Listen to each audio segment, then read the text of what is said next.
Okay besties, welcome back to the chaos that is my Christmas movie marathon. I watched 7 movies this week, some adorable, some messy, some questionable.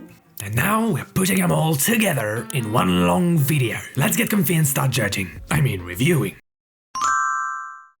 Can you imagine if you had to compete with Santa, especially for your mother's love? Because Santa is your brother. Yeah, sounds horrible, right? It is, actually, it really is. But that's the story of Fred Claus. Look, I'm just gonna say it. Fred Claus is honestly one of the most surprisingly good Christmas movies out there. And if you haven't watched it yet, you really need to. And not in a, oh yeah, it's cute way. I mean, hey, sit down, trust me for 2 minutes way. So in this movie, what really hits isn't just the whole North Pole thing. It's the family stuff. Because Fred and Santa, they don't hate each other.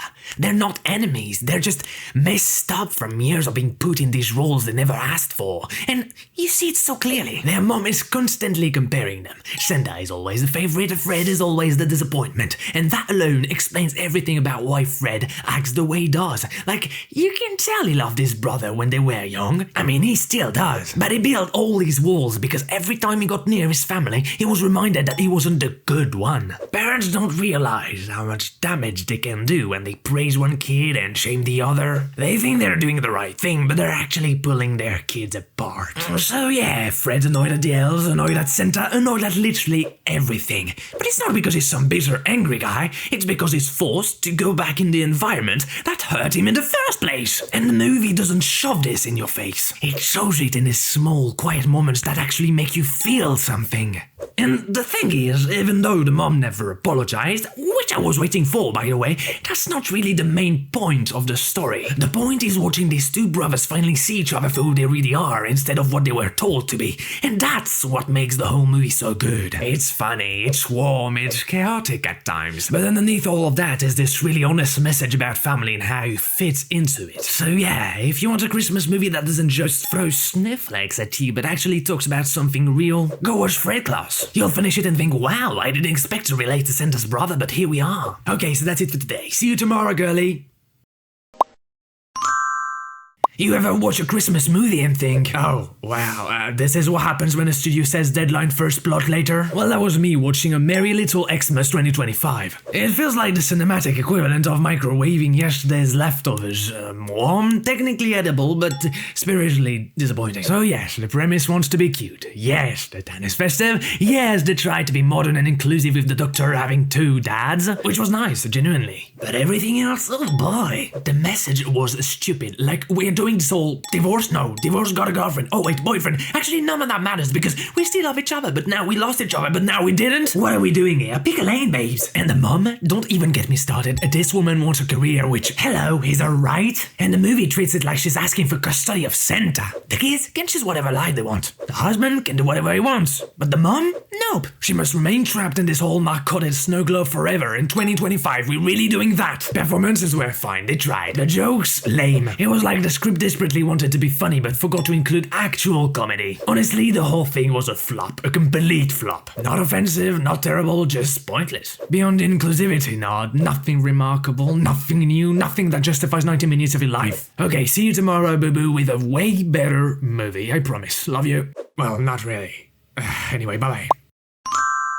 Yesterday I promised you a better movie, a better version of A Merry Little Xmas 2025. And honestly, it's almost the same setup. A woman gets dumped right after her kids leave for whatever their lives are. She actually sacrificed her career for a man she thought was the love of her life, and boom, he dumps her because he just doesn't love her anymore. Like, congratulations, sir, perfect timing. So now she's alone in this huge empty apartment, probably crying into her designer pillows, and decides to go on a trip to Africa. Very white lady energy, yes, but it's not as terrible as you might think. For once. So she gets there, and of course she meets a man. Let's just say sparks happen. And here's the best part, she reconnects with her dream. She's always wanted to be a veterinarian, a real-life doctor for animals, and suddenly she's saving a baby elephant. Like, literally a baby elephant. Cue the heart-melting, tear-jerking, wow, life is actually amazing moment. She's rediscovering herself, her purpose, her passion, all the while having this slow-burn thing with him. Now the dilemma, where does it go from here? Africa? Back to New York? Career? Love? Future? It's actually interesting, because this movie isn't just a rom-com. sitcom with cute animals. It's about real choices, second chances, and finding yourself again after being thrown off course. And yes, it happens at Christmas, but don't expect candy canes and tacky sweaters. It is subtle, simple, meaningful, a Christmas movie with heart, purpose, and actual soul. Honestly, a rare gem. Okay, so that's it for me today, guys. See you tomorrow, bye-bye.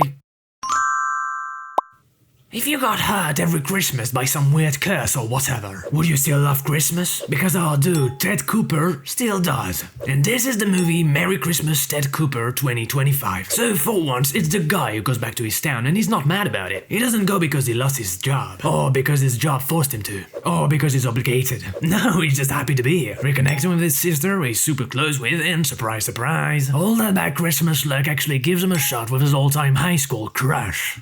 Because, yes, our dude, like most of us, was the loser, and his crush the cool girl everyone admired. So yeah, impossible, right? But now he has a shot. Let's see what he does. Oh, and if Ted looks familiar, it was Claire Evans on One Tree Hill. Remember the drama? Or maybe you don't, because you stopped watching once Lucas and Peyton left. But I stayed. I mean, Brooke Davis, you can't just leave her. Anyway, he's back and he gifted us with this surprisingly great movie this year. It's full of those cozy, ridiculous Christmas moments that just make you feel better. And yes, our dude gets hurt a little, like his eye gets scratched, which is painful just to hear about, but hey, it also gives him the chance to finally be with his old crush. He's fully here, loves his job, loves his town, loves making people feel better. He's that genuinely likable guy, the one everyone roots for, not in a weird way, just good vibes, you know?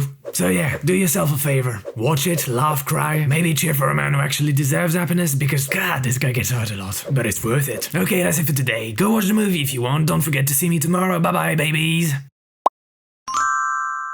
I heard you want an animated movie for Christmas. Well, buckle up, because we're hoping on the Polar Express 2004 edition. And yes, the animation is vintage, like wow, this was the future back then vintage. Faces are a little uncanny, the trains are extra shiny, but honestly, it works. For 2004, this was top tier Christmas magic. So the story, there's this kid who's not sure Santa's real. Classic. One night, a giant train literally shows up outside his house, full of other kids, full of chaos, and a conductor who somehow manages to be both terrifying and oddly charming. They speed through snowstorms, dodge insane obstacles, drink questionable amounts of hot chocolate, and somehow learn the true meaning of Christmas without anyone explaining literally anything. Logic, optional. Fun, mandatory. And the characters. The main kid is a whiny little skeptic, but you love him anyway. The conductor, big, booming, scary dad energy. And the other kids, chaos central. Songs weirdly catchy, animation creepy, but in a good way. Basically, it's a Christmas roller coaster that makes 0 sense and 100% nostalgia hits. But here's the heart of it. Beneath the creepy faces and hyper-speed trains, this movie reminds you what Christmas felt as a kid. Wonder, excitement, believing in the impossible. Even if your CGI looks like it's from another dimension. It's warm, it's fuzzy, and it's the perfect kind of ridiculous holiday adventure you didn't know you needed.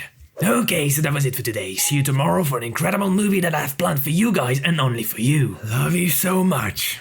That's not true, by the way. See you tomorrow, bye. Oh, so you hate Christmas movies? Well, watch this one and tell me what you think about it. So, as I promised yesterday, by the way, if you didn't watch the video, go watch it please. Thank you, that would be very nice of you. Here is a new movie. Actually, it's not that new. But it is incredible still. A revolutionary one, at least in the 3D animation family. The movie is Klaus, 2019. So yeah, this guy literally cannot deliver a letter. He doesn't know how to do his job, basically. And then there's the man who makes toys in the woods. Which, yeah, seems creepy at first, but I promise is actually very nice. Not that kind of guy. Jasper, our male guy, gets into a frozen town full of people who don't really talk to each other. And Klaus starts giving out toys to the kids. Through letters and toys, the town starts changing. Kindness spreads and somehow, it all works. The animation is gorgeous. The story is heartwarming. And yeah, it hits you right in the feels without feeling over the top. This movie actually changed the world of animation. Technically and emotionally. If you want, we can make a bigger video explaining exactly how, and we will be thrilled to do that. Anyway, that's it for today. Thank you for watching. See you tomorrow. Bye bye, baboos. So, Love Actually, huh? The movie that somehow crams like 10 love stories into 2 hours and somehow makes you feel like Christmas is both magical and mildly exhausting. Yeah, it's chaotic, but hey, at least everyone's British and impeccably dressed. Okay, so the premise, it's Christmas, London is sparkling, and love is everywhere. There's the Prime Minister falling for his assistant, a writer pining over his Portuguese housekeeper, a guy sulking his best friend's wife in the name of true love, and don't even get me started on the kid with the cards. Basically, if you can tie romance, heartbreak, awkward family dinners, and airplane arrival rivals into one giant bow, this is your movie. And honestly, the cast is ridiculous. Hugh Grant doing his Prime Minister charm thing, Colin Firth brooding in Portugal, Liam Neeson being Liam Neeson, and Alan Rickman somehow making divorce look both classy and tragic. You could watch it just for them. The story sometimes makes zero sense. Like, why is everyone so obsessed with showing love via gestures that border on stalker behavior? But somehow it works, because the energy is just electric. Also, there's that one scene with Andrew Lincoln silently professing love with cue cards, which is more sweet than the kind of thing you'd cringe at if anyone did in real life. But hey, movie magic. And yeah, maybe I personally didn't fall head over heels for it. I don't even know what I didn't like specifically. Maybe it's just too much going on. I didn't really feel attached to any of the characters, you know? It kinda reminded me of Let It Snow, another Christmas movie. And honestly, I watched it only because Mitchell Hope and Isabel Immersed were in it. And apparently, the guy who did the Spider-Man Into the Spider-Verse voiceover was in that too. Yeah, go watch it if you want, I guess. So yeah, Love Actually reminds me of that. But I feel like there are better Christmas movies out there. Still, I wanted to talk about it because maybe other people would like it, and it's famous for a reason. I just didn't see the exact reason why. But let's be honest, there are a ton of really cool actors in it, so it's worth a watch. Anyways, so this is it for today. See you tomorrow, boo-boos, with another movie. Bye-bye. That's all for this week's Festive Chaos. If you survived all 7 movies with me, you deserve a cookie. Hit like, subscribe, and tell me which movie gave you the most "what did I just watch" energy. See you next week.